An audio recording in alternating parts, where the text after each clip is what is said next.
नमस्कार दोस्तों, एक बार फिर से स्वागत है आपका इस नए वीडियो में। तो इस सेशन में हम बात करेंगे बौद्ध चित्रकला की। मतलब जो पिछले सेशन में हमने बात की थी कि हमने भित्ति चित्रण पढ़े, गुफा चित्रण पढ़ी और हमने रंगों कैसे भरते, जो म्यूरल्स होती है, मिनिएचर पेंटिंग्स होती है, उनके बारे में पढ़ा।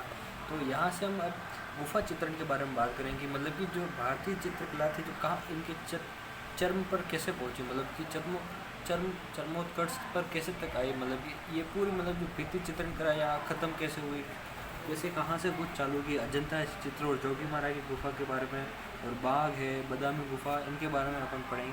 तो सबसे पहली गुफा आती है जोगीमारा की गुफा, जो कि है 200 सदी ईसा पूर्व। तो सबसे पहले इसकी भौगोलिक स्थिति, मतलब कि ये कहाँ पर है ये देख लेते। तो ये सरगुजा रियासत की जोगीमारा गुफा वर्तमान में मध्य प्रदेश के अमरनाथ नामक स्थान पर नर्मदा नदी के उद्गम स्थल पर है, जो कि रामगढ़ की पहाड़ियों पर है।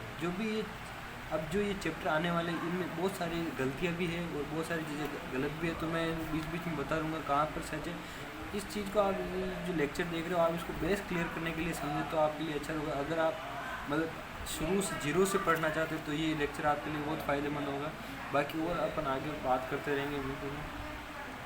तो ये मध्य प्रदेश के अमरनाथ नामक स्थान पर है, जो कि नर्मदा नदी के उद्गम स्थल पर रामगढ़ की पहाड़ियों पर स्थित है। मतलब जो इनके पास जो पहाड़ियाँ होती हैं वो रामगढ़ की है। यहाँ पर दो गुफा है, एक तो जोगीमारा की गुफा है, जहाँ पर एक देवदासी का निवास स्थान माना जाता था, किंतु यहाँ से प्राप्त एक शिलालेख के अनुसार वरुण देवता का मंदिर की माना था। अब जो ये बात समझिए कि जो इस गुफा के बारे में दो चीज़ें दे रखी है। ये गुफा है, जो यहाँ पर दो गुफाएँ थी, एक तो जोगीमारा कह सकते हैं और एक इसको सीता बोंगरा गुफा भी कहते हैं। तो मतलब कि ये जोगीमारा को पहले एक देवदासी का स्थान माना, जो मतलब कि यहाँ पर एक जो गुफा थी, इसको पहले लोग मानते थे कि यहाँ पर एक देवदासी रहती थी। फिर उसके बाद एक और भी लोग कुछ बोलते हैं, एक शिलालेख मिलना है, वहाँ से पता चलता है कि यहाँ पर एक वरुण देवता का मंदिर था। मतलब कि जो आप देवदासी का मतलब समझे कि देवदासी वो स्त्रियाँ होती थी जो मतलब कि अपना सब कुछ छोड़ के वो भगवान की पूजा में लग जाती थी, या मतलब राजा महाराजों के कहने पर उन्हें सिर्फ भगवान की पूजा के लिए वहाँ मतलब एक मंदिर में बैठा दिया जाता था, और वो सिर्फ वहाँ पर पूजा का पाठ करती थी। अब यहाँ से फिर दूसरा शिलालेख मिला जिसके यहाँ पर वरुण देवता का मंदिर मिलता है। तो मतलब कि वहाँ पर कुछ वरुण देवता का मंदिर रहा होगा जहाँ पर एक देवदासी रही होगी। तो ये चीज़ आप ध्यान में रखना। वरुण देवता में अब ये पूरी कहानी आगे बता रहे हैं कि वरुण देवता में एक सतनुगा नामक एक देवदासी यहाँ रहती थी।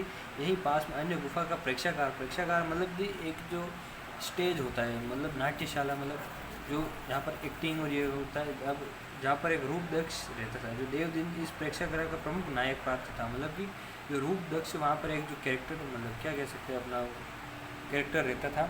तो वहाँ पर रूपदक्ष देवदिन का प्रेमासक्त था। मतलब कि देवदिन इस प्रेक्षागृह का प्रमुख नायक था। पहले तो सतनुगा इस रूपदक्ष देवदिन का प्रेमासक्त थी, मतलब कि इसके प्यार में थी वो। इस प्रेमासक्ता के कारण सतनुगा को प्रेक्षागार के अधिकारियों का कोपाभंजन होना पड़ा। मतलब कि जो वहाँ के जो अधिकारी लोग थे, तो उनको उनका जो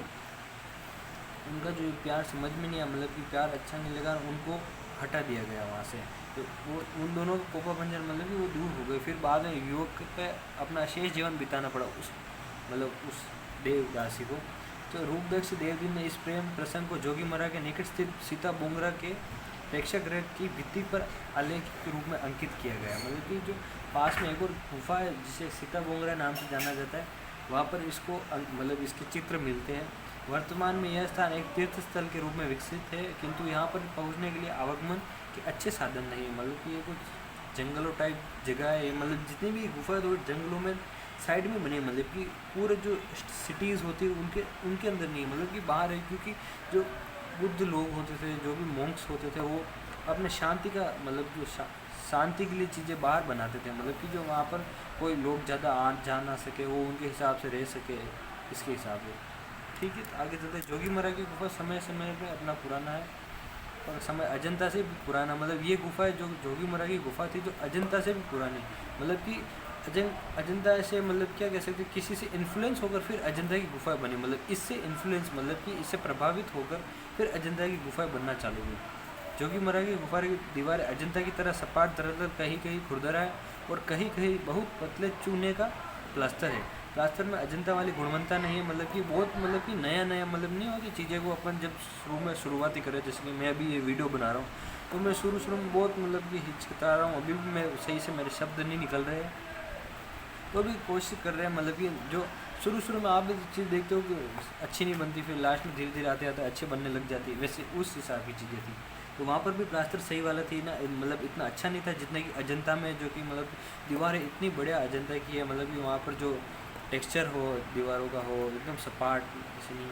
वैसे जोगीमरा की गुफा का काल 300 ईसा पूर्व का माना गया है, जो मतलब कि अजंता से पहले का माना गया, किंतु यहाँ के मूल चित्रों, पुराने प्रथम चित्रों पर अपरिपक्व और अकुशल कलाकारों द्वारा पुनर्चित्रण का प्रयास करता, मतलब कि इन चित्रों का वापस चित्र बनाया गया, मतलब कि वापस इनको सही करने की कोशिश की गई, तो इनका पूरा मतलब सही से पता नहीं चलता, लेकिन इसको मानते कि 300 वर्ष पूर्व ईसा पूर्व का मानते। फिर अपन आगे चलते हैं कि दूसरी बार लगाए गए रंग और रेखा स्पष्ट अलग ही दिखाई, मतलब कि दूसरी बार इनको सही करने की कोशिश की गई थी, तो उनकी रेखाएं और ये चीज़ें नजर आती। जोगीमरा की गुफा 6 फीट चौड़ी और 6 फीट ऊंची और 10 फीट गहरी है, किंतु यह दूसरी बार चित्रण कब हुआ, मतलब ये कुछ कहा नहीं जा सकता, मतलब कि ये मतलब एक तरह का क्या कह सकते हैं, कन्फ्यूजन टाइप ये चीज़ है। तो इनको कुछ मान नहीं सकते, अपन को किताब में दे रखा उतना ध्यान रखना है, किंतु पुराने मूल चित्रों का हम मौर्य काल के अद्वितीय उदाहरण मान सकते। तो मतलब यहाँ से ये चीज़ पता चल रही कि ये गुफा थी जो ये मौर्य काल की थी, जो अजंता की ये गुफाएँ चालू होती वो वाकाटक काल की थी, और ये जो गुफा थी ये मौर्य काल की मान सकते। तो ये आप बात ध्यान रखना कि ये जो जोगीमरा की गुफा थी ये मौर्य काल की थी। जोगीमराओं के चित्रों के विषय के धर्म संबंध स्पष्ट नहीं होती, मतलब कि जो अजंता के चित्र है, अजंता के जो चित्र होते हैं कि उसमें अपन को पता चलता है कि ज़्यादातर बौद्ध भगवान के चित्र, तो अपन को पता चलता है कि वो बुद्ध भगवान के चित्र थे। अब जो जोगीमरा के चित्र अपन आगे देखेंगे तो उसमें अपन को पता भी नहीं चलेगा कि ये कौन से धर्म के चित्र है, कौन से क्या है। तो इसके बारे में अलग अलग लोगों ने अपने अपने विचार दिए गए, जैसे कि डॉक्टर ब्लॉक ने इसे 3री शताब्दी ईसा पूर्व को मानते हैं, सबसे पहले तो 300 ईसा पूर्व को मानते हैं, और इस चित्र शैली को समकालीन बरहुत और सांची की मूर्ति कला से सामने बताया। मतलब जो सांची की मूर्ति कला है, मतलब सांची पर अपन स्तूप्स और ये देखते हैं जो बौद्ध कला से ज़्यादा मिलते हैं, लेकिन इसको बता मतलब सही से इसका पता नहीं लग सकता। फिर डॉक्टर राय कृष्ण दास ने इन चित्रों को जैन धर्म के मानते हैं, मतलब कुछ फिक्स नहीं है, अपने अपने लोगों ने अलग अलग तरह के दे रखे हैं। और आशित कुमार हल्दर ने देवदासियों के विषय को इन चित्रों से संबंधित जोड़ दिया, मतलब इनका तो कुछ अलग ही कहना है आशित कुमार हल्दर का। फिर बात आती है आगे सन 1914 में क्षेमेंद्र नाथ गुप्त और आशित कुमार हल्दर ने जोगीमरा के चित्रों का अध्ययन किया और अनुकृतियाँ भी तैयार की थी। जो ये क्षेमेंद्र नाथ गुप्त थे और आशित कुमार हल्दर थे, ये दोनों Bengal school of oriental art से थे, जो कि E.B. हेवल ने बनाया था रविंद्रनाथ ठाकुर से मिलके। तो ये जो आशित कुमार हल्दर और क्षेमेंद्र नाथ गुप्ता, इनकी पूरी मतलब एक तरह की ग्रुप कह सकते हैं, जो कि अजंता के चित्रों को और मतलब पूरे गुफा चित्रण को मतलब ये नए नए बना रहे थे कि मतलब ये कहीं विलुप्त ना हो जाए, तो ये इनकी कॉपी बना रहे थे, मतलब तो भी इनसे सही से बनी नहीं, मतलब इन्होंने बहुत प्रयास किए। तो ये इन चीज़ों को समझने लगे कि कहाँ से आए इन चीज़ों को, मतलब इनको क्या कह सकते हैं, एक तरह से मतलब चीज़ों को देखने आए कैसे किन क्या चीज़ें थी। फिर आते हैं इनकी चित्र पढ़ना है, वैसे तो बोरिंग चीज़ है लेकिन पढ़ना पड़ेगा। पहला चित्र में केंद्र के वृक्ष में पहला चित्र है, जिसमें केंद्र में एक व्यक्ति बैठा हुआ है, जिसके बाहर कुछ नर्तिका अरे यार ये क्या कह सकते हैं, डू नॉट डिस्टर्ब मोड लगाने भूल गया। दाहिनी ओर एक हाथी और 7 जुलूस है, और इसके नीचे अलंकारिक रेखाओं से लहरदार पानी को व्यंजित किया गया है। पानी में मछली नुमा एक विशाल आकृति है, और यह मगरमच्छ भी हो सकता है, मतलब कुछ कह नहीं सकते, मतलब अटपटा सा पुरानी चीज़ें होगी तो क्या पता भी नहीं चलता वो मछली है या मगरमच्छ है, तो उसका कुछ पता नहीं लगाया। यह मगरमच्छ भी हो सकता है, संभवतः यह एक पौराणिक गजग्रह का वर्णन हो सकता है, गजग्रह का कथा का वर्णन हो, मतलब एक कथा जिसका नाम गजग्रह था। फिर दूसरा चित्र आता है। इस चित्र में कुछ पत्तियों वाले वृक्ष के नीचे 4 आकृतियाँ विश्राम कर रही है, शायद पतझड़ का मौसम है, और एक मोटा तथा सपाट तने पर कुछ पत्तियाँ लाल रंग से बनाई गई जो संबंधित कोपालों का आभास देती है। तीसरा चित्र, इस चित्र में सफ़ेद पृष्ठभूमि पर एक उद्यान का दृश्य, उद्यान मतलब बगीचे का दृश्य है, और नीचे लाल रंग की कुमुदिनी फूलों पर लाल ही रंग और स्त्री पुरुष के युगल नृत्य करते चित्र है। चित्र में लाल रंग की अधिकता है। फिर आता है चौथा चित्र। इस चित्र में एक व्यक्ति के सिर पर चोंच बनाई गई है और साथ ही कई छोटे छोटे बौने व्यक्ति बनाए हुए हैं। भारतीय स्थापत्य और चित्रकला, स्थापत्य मतलब कि जो आर्किटेक्चर वाली कला होती है ना, मतलब घर और महल ये और साहित्य, ऐसे बोनों का खूब अंकन हुआ है। राज परिवार में हास्य विनोद के लिए इन बोनों का काम है, मतलब कि इनको हंसी खेल कूद या मनोरंजन के लिए इनको जो राज परिवार होते हैं वो यूज़ में लेते हैं। बड़े बड़े राजाओं के दरबारों में इनके मतलब कि क्या कह सकते हैं, इनको कलाकार माना गया है। फिर आता है पांचवा चित्र। इस चित्र में केंद्र में बिंदु में एक भावमग्न नर्तकी है और उसके चारों ओर वाद्य यंत्र लिए कुछ मानव आकृतियाँ हैं। पास में 4 व्यक्ति खड़े हैं जिनमें एक व्यक्ति नंगा है और इस नृत्य गायन दल के पास ही 3 घोड़ों से बंधा एक रथ है और साथ में एक हाथी और महावत भी चित्रित है। फिर कुछ पुरुष, एक घर जिसमें चैत्य बना है और घर की खिड़की और अन्य हाथी है। तो फ्रेंड्स, अपन ये चीज़ें देख रहे हैं तो अपन को समझ में आ रहा है कि मतलब इसमें कुछ धर्म की कुछ चीज़ें नज़र ही नहीं आ रही, मतलब कुछ भगवान के चित्र इतना कुछ नज़र नहीं आ रही। सिर्फ लोग जो सामान्य लोग होते हैं उनके चित्र नजर, ना तो कुछ भगवान बुद्ध के चित्र नजर आ रहे, ना कुछ ब्राह्मणों के चित्र, मतलब ब्राह्मण के चित्र मतलब कि विष्णु भगवान के, शिव के, ऐसे कुछ चित्र अपन को नज़र भी नहीं आ रहे। तो इसको मानना, मतलब इसको कुछ कहा नहीं जा सकता कि ये गुफा मतलब किसके लिए प्रमुख चित्र थी। तो छठा चित्र अपन बात करते हैं। इस चित्र में प्राचीन प्रकार के रथों तरह चैत्यों का चित्रण है। और 7वां चित्र है, ग्रीक रथों से साम्यता रखते भवन बने हैं। चित्र के किनारों पर आलेखन है जिनमें मछलियाँ, मगर व अन्य जीव जंतुओं का चित्रण है। ठीक। फिर आती है जोगी महाराज के चित्रों की विशेषता है। फिर अब फर्स्ट बात आती है आकृतियाँ मतलब कि जो ह्यूमन फिगर से कैसे बने हुए। जोगी महाराज की चित्रकारी अजंता के लिए पूर्व पीठिका मतलब क्या कह सकते हैं, एक तरह की शुरुआत कह सकते हैं। अजंता जैसी चित्र परंपरा शुरू हुई। जोगी महाराज की आकृतियाँ सामान्य किंतु लावण्यमयी है। यहाँ के बोनों की आकृतियाँ भरपूर और साजिश से साम्यता रखती है, ये अपन पहले भी बात की। फिर आते हैं रंगों के बारे में आप ज़्यादा ध्यान रखें कि कुछ भी आप अगर कंपटीशन की तैयारी करोगे तो आपको रंगों के बारे में ध्यान होना चाहिए, कौन सा रंग कैसा, मतलब क्या अपन को, जैसे कि ये तो बिल्कुल प्योर हिंदी में दे रखा है, हिरोंजी रंग लाल सफ़ेद खड़िया और वनस्पति हरा और काम में ले जाता है। तो इन रंगों का आपको मतलब जो सिंपल वाला नाम है, जैसे कि हिरोंजी मतलब हरा हो सकता है, हिरोंजी या लाल भी हो सकता है, सफ़ेद खड़िया मतलब सफ़ेद खड़िया रंग को सफ़ेद भी कहते हैं और कई ब्राउन टाइप का रंग भी होता है। तो ये चीज़ें आप ध्यान में रखें कि मतलब इनको जो अपन जो कहते हैं सिंपल नाम इनका क्या होता है, ये बात ध्यान रखें। फिर आती है संयोजन मतलब कंपोजिशन।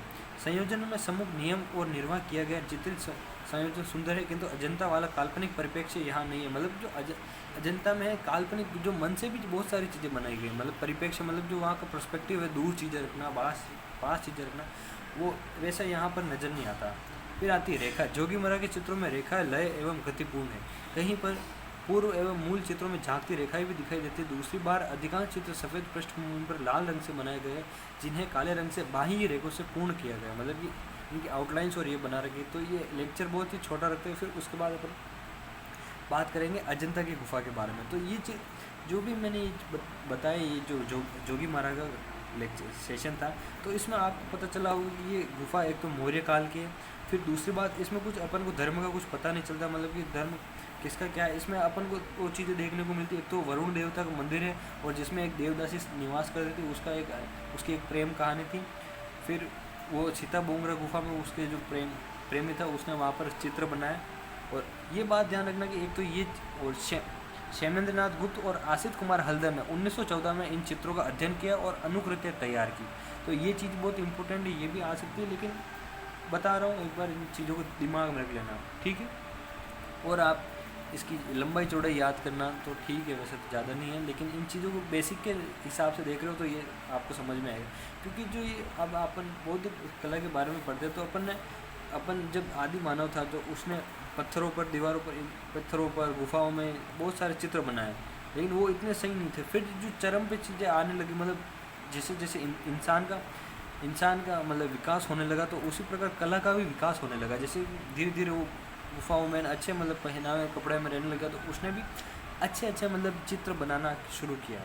तो इस कला मतलब ये चरमोत्कर्ष कह सकते हैं इस कला का, ठीक है। तो फिर अपन अजंता के बारे में कल लेक्चर में पढ़ेंगे। तो अब मैं शायद कल से वापस कंटिन्यू लेक्चर डालता रहूँगा, तो अपन अजंता को पूरा कर लेंगे 4-5 लेक्चर में। क्योंकि जितना आप जल्दी मतलब कि अजंता को लेक्चर को मतलब जितना आप रिवाइज़ करोगे उतना आपको सही रहेगा। और इसमें बहुत इस जो किताब है ये, इसमें बहुत सारी गलतियाँ भी है, तो उसको अपन देखते चलते रहेंगे तो सही रहेगा। ठीक है, तो थैंक यू। सॉरी।